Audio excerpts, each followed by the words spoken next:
Her son, she says, nearly became a victim himself. There was a dad at his school that was grooming, and I caught it and stopped the communication. He was privately messaging him, asking for pictures. I don't know that I would have been aware. And I think that's a big part of why I am okay with sharing now. Maybe help us understand a little bit more about this idea of grooming.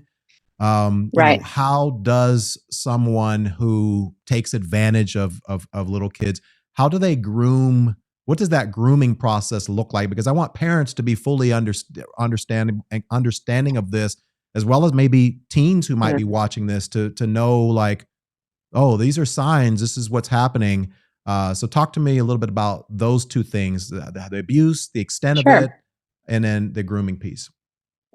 Well, I mean, these are very good topics to talk about. I think the grooming is so important for people to understand. It's really not talked about at all. And so you can imagine back in the 80s, I mean, we're not that far apart in age, but in the 70s and 80s, I don't know if that word was even something anybody ever heard talked about. But looking back and having some of the education I have now, it's not just grooming the child, it's grooming the family. At least in our situation with a family friend in the home. So I'm sure that it would be the same if it was a neighbor or a family member or, a friend of an older sibling or something like that. But the grooming really involves the whole family, and I mean, I guess we got to come up with a term, but for Robert, what it looked like, and I would think any groomer, it is just making the family feel comfortable with them being alone with the child. They might offer to take them to the grocery store, or like in our situation, go outside and swim with the child so that there's an adult in the pool, or just anything that makes the family get accustomed to that adult spending time alone with the child. That's how they groom the family to be accustomed to it. Gaining the trust. Mhm.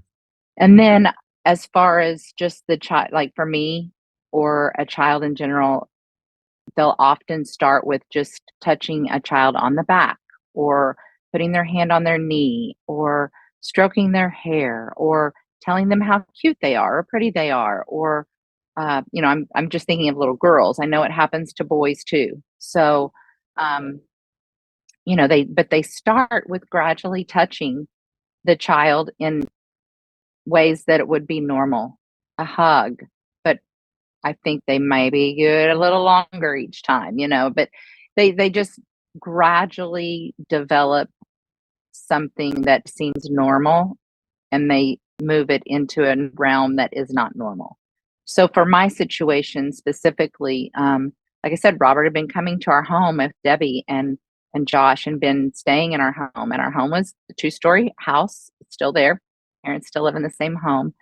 Um, and so my parents' room's downstairs, my siblings, my room, all the but kids' bedrooms were upstairs.